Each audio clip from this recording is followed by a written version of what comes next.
everyone. It's great to be here with you all today for this exciting announcement. My name is Lori Moy-Sears, and I'm the Director of the Healthy Communities Office for the City of Providence. The Healthy Communities Office is the city's lead agency for health policy, health promotion, and substance use disorder prevention. The work we're here to talk about today is very close to my heart, as health equity and access to resources is at the forefront of what we do at the Healthy Communities Office. I'm honored to introduce today's speakers, beginning with Mayor of Providence, Elorza. Mayor.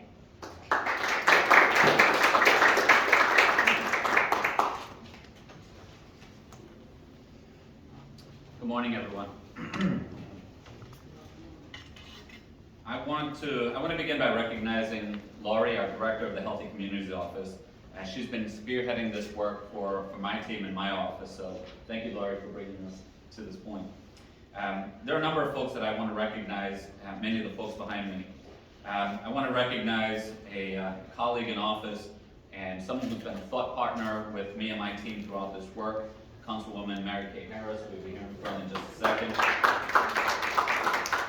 I also want to recognize Council President John Igliosa. Earlier this year, during the summer, we looked ahead and saw that we had an opportunity to invest in a critical need in our city. And so we set aside some dollars of the American Rescue Plan funds to put into addressing these critical needs. So I thank Council President for being a partner in allocating these funds. We can hold the applause too. Perfectly fine.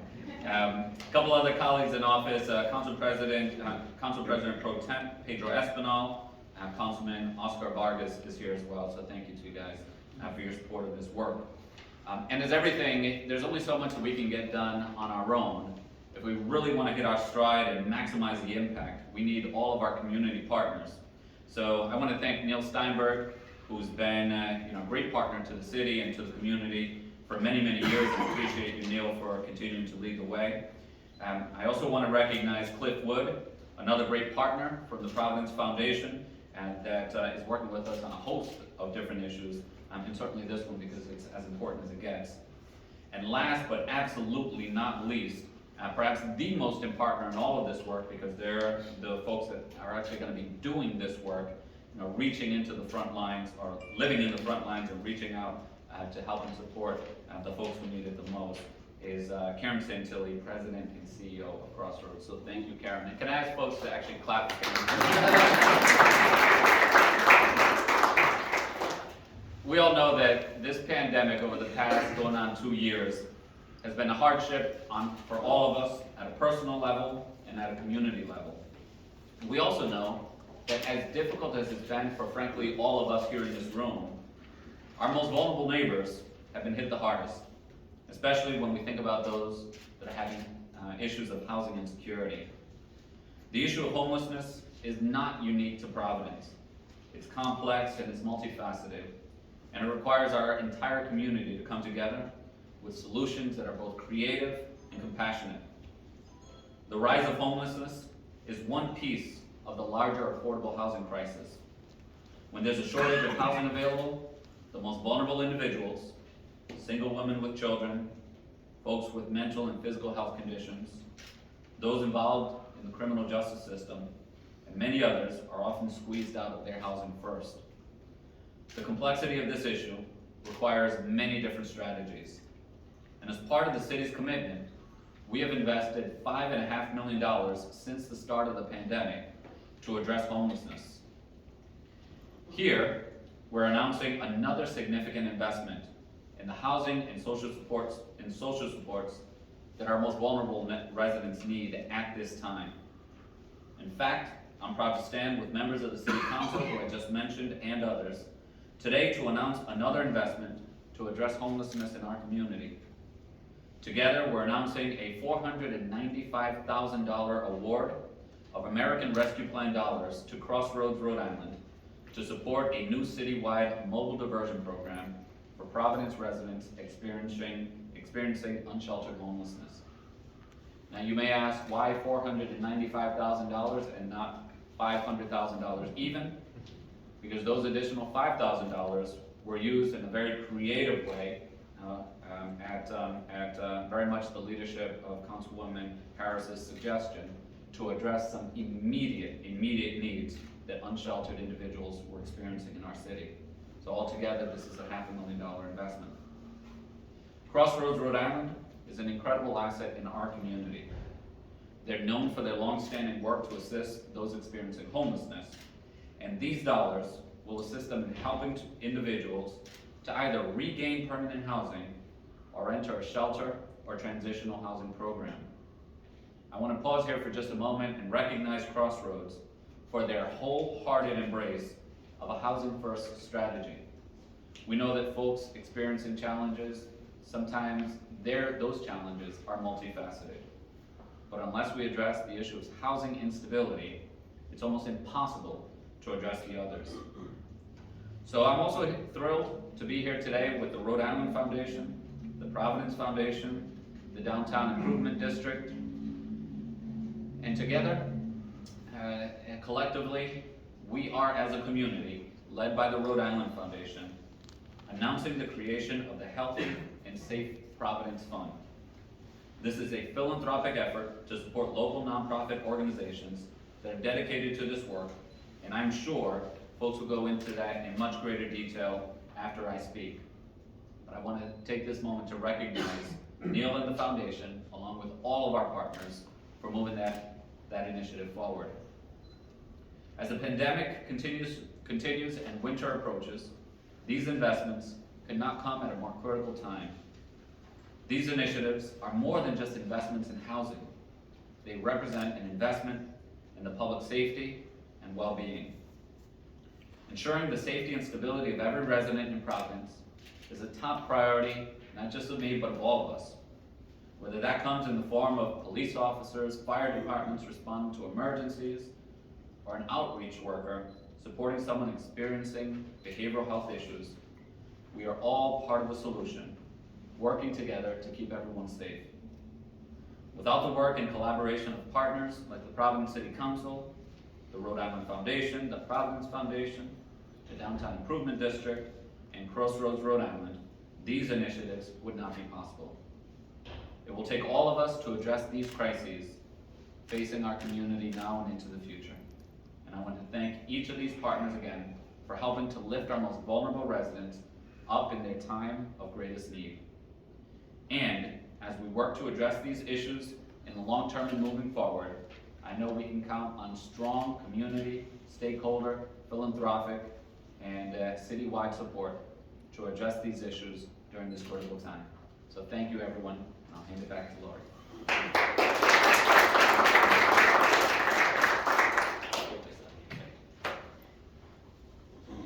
Thank you, Mayor. Now we'll hear from Councilwoman Mary Kay Harris, a longtime advocate for housing and those who are unhoused. Councilwoman?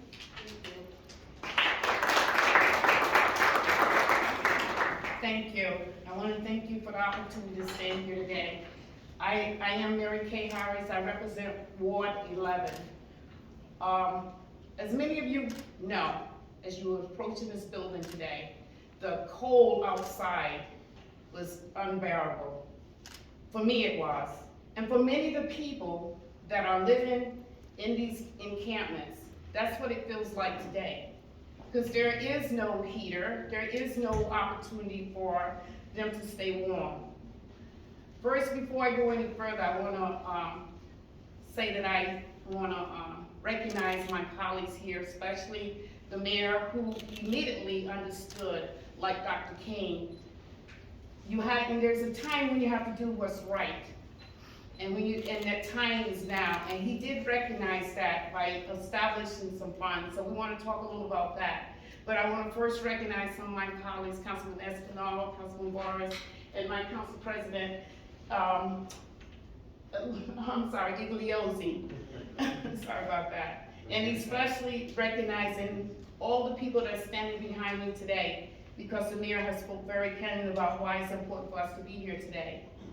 Homelessness is a crisis in our city that cannot be ignored, and one that needs immediately, I want to say immediately, because I'm talking about this from a crisis perspective. We understand that we have old housing stock, but right now we're operating in an immediate need. We have to take actions. That's why back in May, I called on the mayor to work with the state, the local partners on this growing problem and expand the amount of temporary shelter space and affordable housing, affordable opportunity in our great city. I'm glad to have today to see that we have quickly taken that immediate action. Over the summer, I got a chance, during my vacation month of August, I got a chance to firsthand witness how those folks were struggling in those encampments on Wilson Street, in my ward, Ward 11. They pitched tents because that was the only place they had to go. They had no other place to go, so the waiting list in the shelters, you're gonna hear from our provider, they're very long. They had no place to go, so they had to do what was important, what was possible at that time. The city council is determined to solve this homeless crisis in Providence. We approved $500,000 the past July in American Rescue Act money for quick intervention and have set up a housing crisis task force to deal specifically with the growing need. Your city council is committed, willing, and able to help folks stay warm during this winter month. Today is an enormous day forward. Let's do more, and let's stand together like we're doing today in this event that we're having today, and coming together as Providence and as one. Thank you all for listening.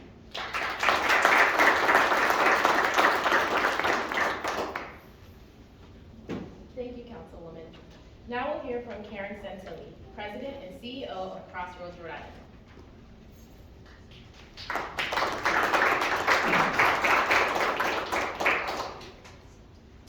Thank you all. I want to acknowledge my team in the back corner here. They're the ones that actually deserve the applause and do all of the work at Crossroads. I want to thank the mayor and his staff for all of the work that they've done with both Crossroads and other housing and homeless service providers throughout this pandemic. The partnership that we have forged during this time will continue to serve us well as we work together to end homelessness. Thank you, Council President Igliosa, Councilwoman Harris, I know she's not here, Council Finance Chair Ryan, and the other members of the City Council. You've all been great partners in learning and understanding the realities of homelessness and working hard to identify and invest in solutions. So thank you all for your commitment. And once again, the Rhode Island Foundation has stepped up to address a need in our community in a real holistic and meaningful way. So thank you to Neil and your team for working on this. I'm sorry Senator Miller is not here. It has been such a pleasure to work with Cliff Wood and Senator Miller. The way in which they have approached the issues that we're seeing in Kennedy Plaza has been refreshing. This is not necessarily a new issue, but their approach is a bit different. And their efforts to bring folks across the sectors to the table together and address both the root causes and real solutions has been done with incredible compassion and understanding, and I truly appreciate that. We don't have enough compassion and understanding in our community lately. This grant from the city will allow Crossroads to establish what we're calling a mobile diversion team. Diversion is a relatively new tool in our toolbox to address homelessness.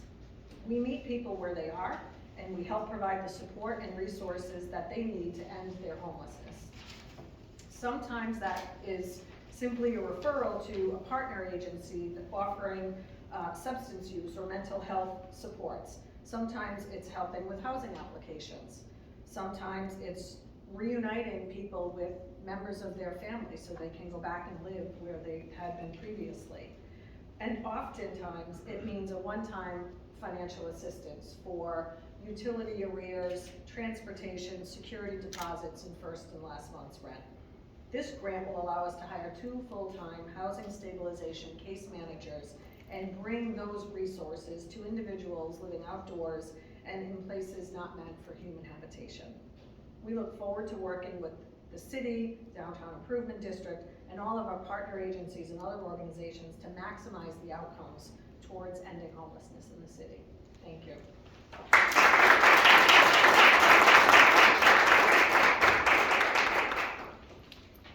Thank you, Karen.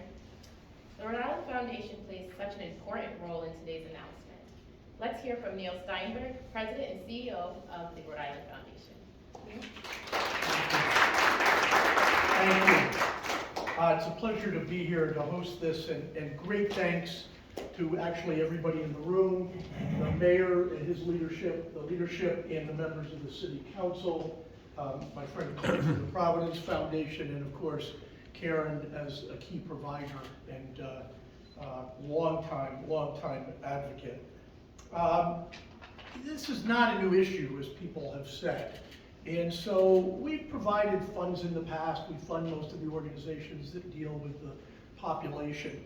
But what's different is the diversion, as Karen talked about, and our focus now on Kennedy Plaza, especially as it's cold.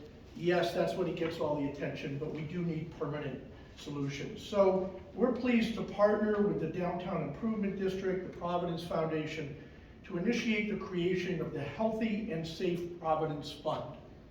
And we have agreed to put up $100,000 in funding to match $200,000 raised externally.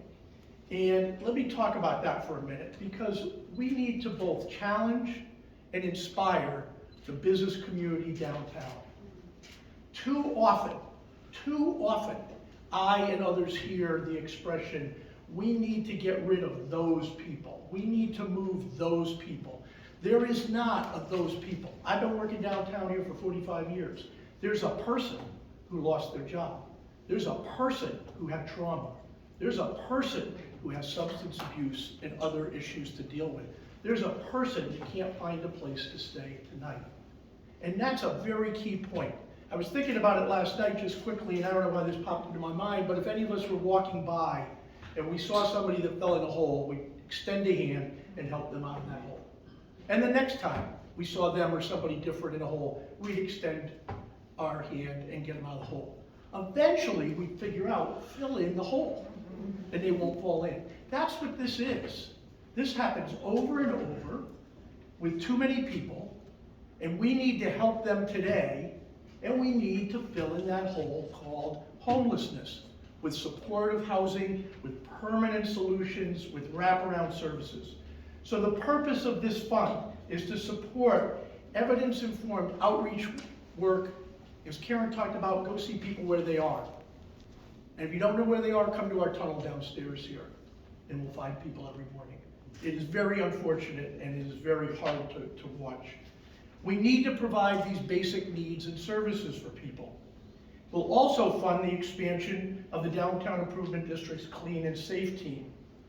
So I know Cliff is going to mention it, because we talked about it before. We need it not only to have intervention, to have solutions, it needs to be safe down here. And a lot of people don't feel safe, especially the vulnerable populations. So we're going to hopefully put up our $100,000, hopefully raise more than $200,000.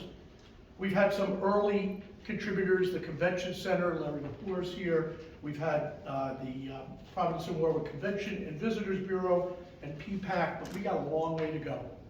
So again, I'm here to both hopefully inspire and equally challenge the business community. The other day, might have been yesterday, there was a big groundbreaking, or not groundbreaking, ribbon cutting for a fancy new hotel 4 blocks away. I would have loved to have seen everybody that was standing there, all the bigwigs, walk around the city and see the people that need help. If we could do TSAs, and we could do tax credits, we could do all those things, all things that are great for economic development, and we can't take care of the homeless on the streets that have needs every night and every day, that are just one step away from that helping hand, then we need to look at a new way to do things. So inspire, challenge, let's raise the money, let's help Karen in all of her great efforts. Let's work together with our elected officials and get this done. Thank you.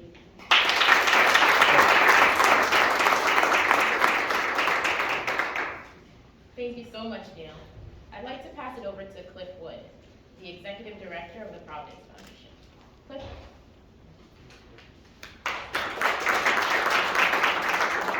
Good afternoon, everyone. I'm Cliff Wood, the Executive Director of the Providence Foundation. Part of our mission is to create a safe and healthy and attractive environment downtown for the prosperity of the city, of the state, and that includes the well-being of individuals. Karen mentioned the way we're approaching this, and Karen's a member of my board, so it's no surprise to me that we're approaching it this way. The interrelationship between public health and public safety, it's obvious. And to Neil's point, what we're trying to do here is fill the hole. And I think we can do it. We can do it together. The foundation is small, staff-wise, but big in terms of our relationships. And because of those relationships, we're able to leverage each other's time and energy and passion to accomplish things that we need to do in the community. I want to thank the partners, the mayor, the city council. I want to thank Neil and the Providence Foundation, Karen. I want to thank the DID, staff of the DIDs there, loyal colleagues. Especially when I call out Josh Miller, he's sick. Nothing fatal or COVID related, thankfully, but he's too sick to come here, so you know he's not well. Because he's really throwing his heart and soul at this thing pretty hard. He's the chairman of the DID, he's a senator, he's a downtown business owner, and partnerships like that, our long-term collaboration with the DID, and in this case with Josh specifically, I think gives me some hope that we can get this hole filled. I'm not going to talk too much more other than grab one point that Neil left on the table, which is the most critical. The Healthy and Safe Providence program is, in fact, there's matching funds, there's timing and a threshold that's part of this. So we got to cross that line to get the money to fill the hole.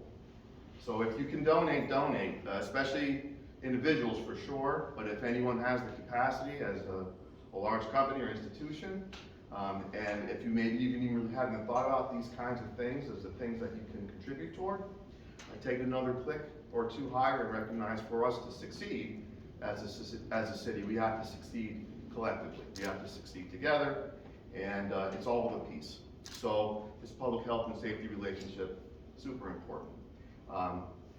People like Councilwoman Mary Kay Harris, they put a face on it, which is also really helpful. So thank you for making that sort of tangible for people. But last point, only point, it's a donation that's timely. It has to happen now or we don't get the money. And so let's not leave $100,000 on the table. Let's do the good work, and happy and safe holidays to everybody here. Thank you.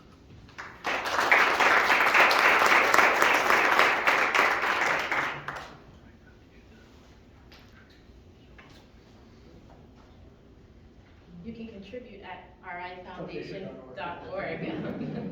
Thank you, Neil. Thank you, Cliff. Finally, we'll hear from Providence City Council President John Igliosa. John. Thank you and welcome everybody. Yes, I am John Igliosa. I am the Providence City Council President. And I am very fortunate to be here today with all these fine folks. Neil, I was actually down the road the other day at that ribbon cutting, and I'm here at this location and that location because you have to work on both cylinders, right? All cylinders in the city of Providence. On behalf of my council colleagues, President Tem, all of us, and our constituents we represent, I want to thank everybody behind me, of course the mayor and his team, the Rhode Foundation, the Providence Foundation, and Crossroads. These partnerships have happened a long time. For me, my personal journey, my interaction with Crossroads was 3 decades ago. I was working with them 5 mayors ago, in which we then secured funding to help Crossroads move from downtown Providence up to this facility up the street. So Crossroads has been an important part of city life, making it, helping the less fortunate, helping folks that are in need. So we've been a partner with them for a long time, and I'm proud to say that 3 decades ago when I supported Crossroads, today I stand again, I continue to support Crossroads in its ability to address these serious issues facing our city. And also the Providence Foundation, Rhode Foundation, I want to go way back when with those folks too, and they've been an unbelievable partner throughout the decades of providing funding and matching and just doing such initiatives to make the city a better place to live, to to make businesses be part of the solution, not just part of the problem, as people mentioned earlier, right? And it's important that we all work together in this partnership. So important that these issues are addressed.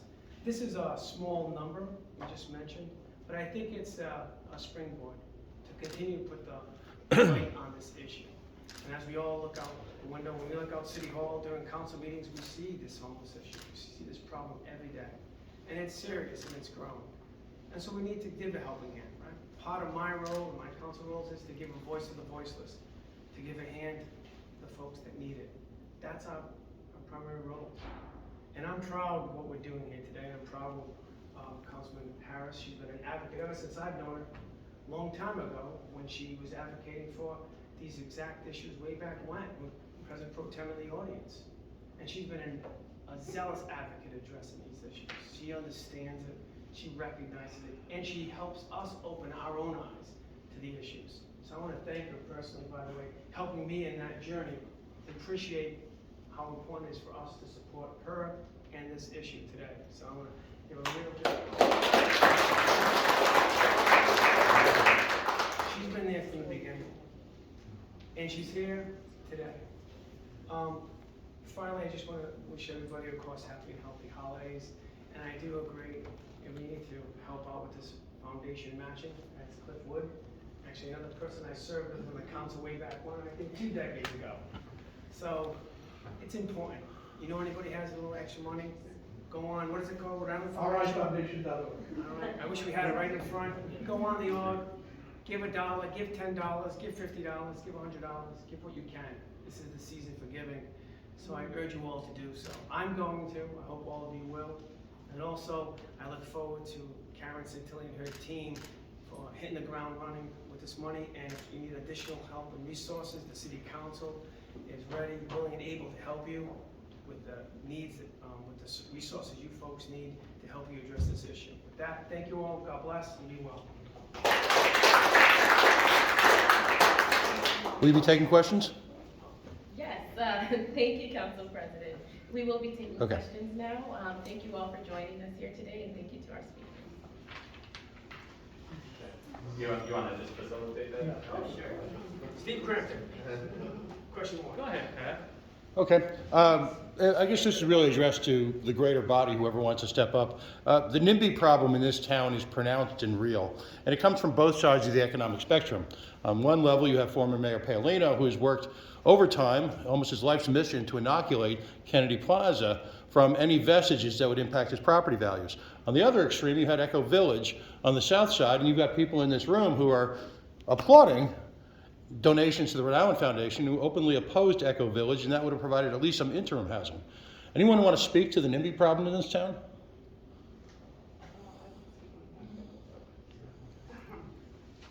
Thank you for that question. You know, I would speak on Echo Village. I would actually was a part of the ward and the decisions of the education complex community who did not get thorough outreach. So myself, Council Pro Tem, were approached by our neighbors. We got constant phone calls from especially education complexes in that area. One of the things that I felt very strong about with Echo Village, although it may have been a solution for a pandemic attack, you know, with people who were sick and they need to be isolated, I feel very strong even thinking about the conditions the people are living in the encampment on Wilson Street, without running water, opportunity sanitation. I feel very, I get aggravated when I don't feel like human dignity is taken in consideration when we think about rapid response or rapid things to do. The people in the encampment actually opened up to me. They felt better in a mobile trailer that probably would cost even less, with running water in a toilet. So the Echo Village may have been a solution, probably for people who were ill, but at that time I didn't feel myself that I could even entertain people being in a condition that they were not, able to live in dignity. That's just me, Councilwoman Harris. Thank you for that question. But any reaction to the ongoing assault that takes place in people's civil liberties in terms of Kennedy Square? Particularly at the insistence of Oh, the... I can't speak on that because I've always, you know, when I got on council, I opposed the smoking bill. I was the one that stood up and said, no, do not marginalize or push anybody from any space. I don't believe in displacement. I fought all my life not to be displaced, and I will not, you know, I will not support that. Thank you. A question for Karen Santilli or anybody who can answer. Can you explain what exactly this mobile diversion program looks like? Will people be kind of actively going around the city looking for people seeking them out? Yes, thank you. So there's already some organizations doing street outreach. We will be working with them, but also bringing additional resources. Right now, we do diversion from our offices. So we're communicating with folks by phone, by email. They have to come to our office. So we understand what their circumstances are, what they need to end their homelessness, how we can keep them out of shelter and off the streets with problem solving and other resources. So this is essentially taking that program, adding a couple of additional staff and putting them out into the streets. So they'll be working, you know, it's 2 people working full time. You will, we have a vehicle that they'll be driving around if necessary, or walking around the city, walking around downtown areas. Oftentimes we'll get calls from businesses or folks saying it seems like someone's struggling, or they're, you know, we recently had a person in a wheelchair that was in the, what you call that, tunnel here. So we have not traditionally, in the last at least 5 years, had the resources to be able to send someone out, connect, and bring that. So we'll be doing that. We'll be working with other partners, which we already do. If they have established relationships with folks, we can take that and build on it and provide them the resources that they need to end their homelessness. So it may mean getting them into shelter. It may mean getting them housed more quickly. And outside of shelters, in terms of finding affordable housing, where in the city would you expect to find that and find it at a rent that frankly people could afford who might not be making much of any? Yeah, there's no doubt that affordable housing is a challenge, particularly for the folks that we serve that are often 40% or lower in median income. But sometimes it is literally what I said, creative problem solving, and what we find is, you know, where did you sleep last night? Why can't you sleep there tonight? Can we help you? And often it's, and this is not the majority, but it's enough to help people get off the streets, is it might be reconnecting them with a family member. It might mean putting them on a bus and sending them home to where they originally lived. That's not in Rhode Island, but they can't afford the bus ticket or the train ticket. So it might mean connecting them to an organization that's working with substance use, and they can get them into a treatment program. So it's not always, you know, an apartment. That's certainly a part of it. But because even before the pandemic, affordable housing was a real challenge to find places. I mean, we now have dozens of people that have the vouchers that can help them afford rent, but they can't find the units. So maybe it's connecting them to our housing locators who have relationships with landlords that may be in another city to help them find that apartment there. So it's a whole variety of those kinds of solutions. Can I ask about the focus on downtown? There was other places in the city where people have found, and it seems like we've talked most about downtown, like the tunnel here, the Kennedy Plaza, I'm not sure. Is that exclusive, or would we be dealing with places like Trinity Square where there's also? Yes, so this grant is from the city, and we can't specifically say it will be one area over another, so it will be citywide, but we know because of the concentration of folks that come into Kennedy Plaza during the day, it's going to be an opportunity for us to connect with more individuals, but it's not going to be limited to just Kennedy Plaza. And a lot of people who come into Kennedy Plaza are actually en route to another service center, right? They're coming from one part of the state to Kennedy Plaza to get a service elsewhere in the state. So how will that differentiation be made? So when we, years ago, were doing traditional street outreach, it would be a matter of connecting with folks and having a conversation. And oftentimes we found that they weren't homeless at all, that they had a place to live, that they were either coming into Kennedy Plaza just for community, a sense of community, or they were going on to other services. If they need help with transportation, these funds will allow us to help them with their transportation needs.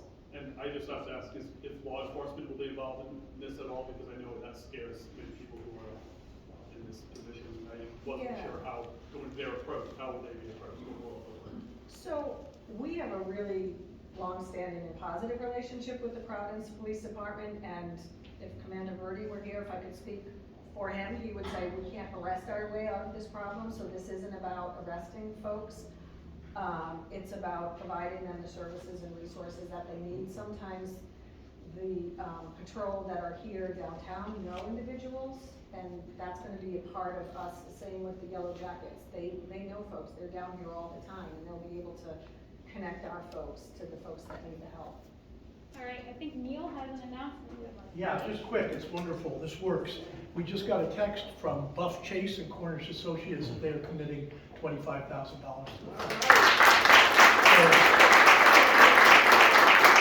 Thank you, Buff. And now the next 7 Buffs need to step up. Okay, Steve Clankin? It seems like a good idea, but for the ARPA money, would this not have happened? And whose idea was this? Someone can claim authorship. So, I want to acknowledge something that I think everyone understands, that the needs far outstrip the existing resources. And even a $500,000 investment, even if and when the additional $300,000 are raised, that's not enough. So going through the ARPA process, the American Rescue Plan process, we created, along with the City Council, a task force. And we did surveys of the community. We had over 1,100 people fill out surveys and tell us how they believe those dollars should be spent. The number one issue, easily the number one issue, and surprisingly, or not surprisingly, but at least interestingly, it was the number one issue in every single neighborhood of the city. It was the number one issue in every sort of subcategory or sub-demographic of the city. The number one issue was housing. So we're taking that input and feedback from the community, and we are shaping an additional set of investments for the American Rescue Plan dollars that we hope to announce in the very near future. And make no mistake about it, additional investments into addressing the affordable housing crisis writ large are going to be a big component of that. The last thing that I'll mention is that even with all of those investments that the city will be making towards housing with the ARPA dollars, even that's not enough. We need to leverage resources from throughout the spectrum with every stakeholder. The state is also considering investments from their American Rescue Plan dollars, and there's been a call on the state to also invest in affordable housing. The governor himself and the lieutenant governor have identified it as a priority. So we look forward to working with the state and working with the administration to make sure that each dollar that we invest gets stretched out as far as possible. So, we're under no illusion that this $500,000 or $800,000 is going to magically address all the needs and fix the issues. But I believe it does put a stake in the ground and shows our commitment to this work and lays the groundwork for more investments and more work into the future.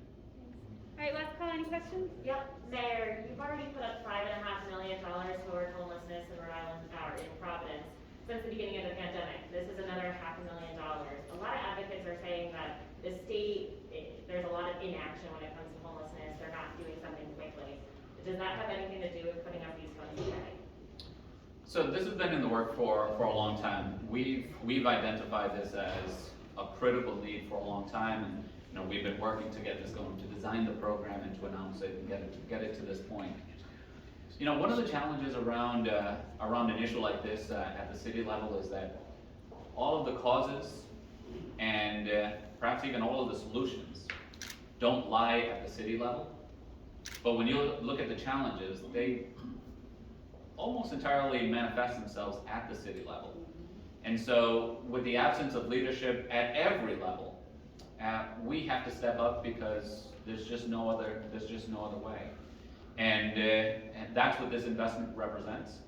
But I'll again say that, you know, I think that what we've heard from the governor and from his office is that he's prioritizing this work and hopes to move this forward. And I hope that he is able to get it and get his plans through. And whatever support he needs from us, I'm sure I speak, you know, for my colleagues on the city council. Whatever we can do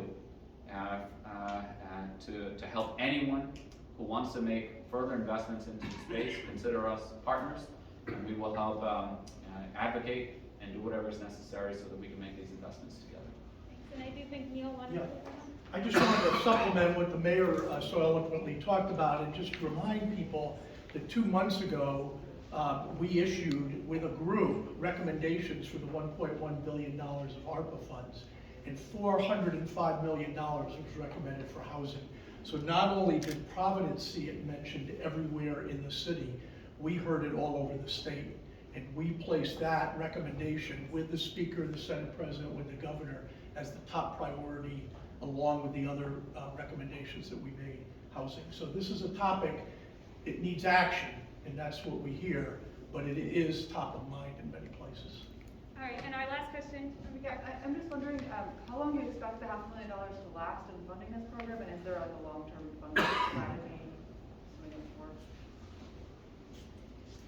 So the contract with the city for these funds is a 1-year contract. It depends on how many people we meet with and interact with and what their level of financial need is. On average with folks, we've been offering about $1,500 per household for diversion efforts. Is the difference between them being homeless and not being homeless. We anticipate with folks that might be a little bit higher with these folks. If we don't spend it all in 1 year, we'll have to ask for a special permission to increase it. But the long-term goal is, you know, we're about ending homelessness and solutions, and that's housing. So Crossroads has a whole plan for developing permanent supportive housing for individuals experiencing homelessness, particularly chronic homeless. That's the end goal, and in the meantime, this immediate crisis intervention is what we have to do to keep people safe until we can house them. Ms. Thank you Santilli, so much. while you're up there, can you give me an estimate, and I know this is a broad question, but when money is accorded to your organization, how much of that ends up being charged off to overhead and administration and if you will, non-functional costs? So I would argue that all costs are functional to help us run the program, but we have very strict requirements in terms of what we're allowed to spend on direct costs versus overhead. Mhm. And I believe these kinds of grants, it's usually about 8%. Right. That we're allowed, so that pays for our human resources to hire the individuals. It pays for our financial office to submit the billing to the city. So that's part of that. And all of the rest pays for the expenses associated with direct assistance. No, we asked that because viewers of us have contacted us about the overall cost, particularly with regard to executive salaries of organizations like yours. In 2019, I believe the top 5 officials made close to $1 million in the aggregate, out of a $15 or $16 million budget. Do you consider that excessive? I don't know what data you're responding to, but I will say from Crossroads perspective, we go through an annual review with GuideStar, and we just received their 2nd highest rating for nonprofits and fiscal accountability, so I'm proud of the work we do. Okay. Thank you all.